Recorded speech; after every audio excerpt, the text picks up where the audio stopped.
Hey everyone, today I'm diving into one of the biggest hypocrisies of our time, Western liberalism and its so-called civilizational suicidal empathy.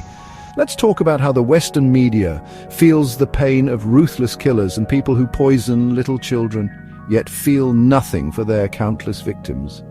Rodrigo Duterte, love him or hate him, was undeniably one of the most popular national leaders in modern history, and for good reason.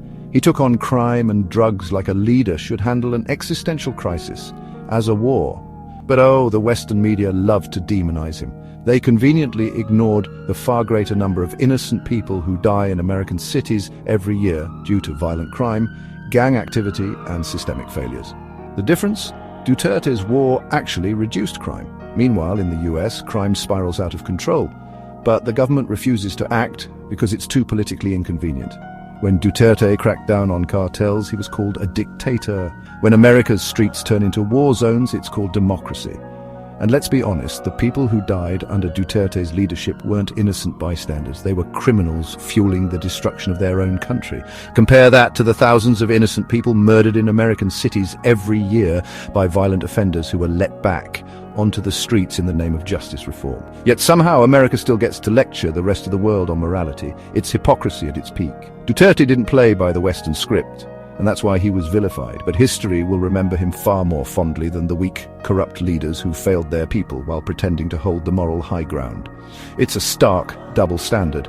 The Western political class loves to paint themselves as champions of justice and human rights, yet they have no problem propping up extremists when it serves their geopolitical interests. The same diplomats who lecture the world about democracy and freedom are often the ones pushing destructive policies, destabilizing nations, and fueling conflicts, all while branding anyone who resists as a villain. Meanwhile, the people who funded the Azov brigades, a group openly tied to neo-Nazi ideology, are treated as heroes simply because they aligned with Western strategic interests. But if another country were arming far-right militias and sending them to attack civilians, you can bet they'd be called terrorists.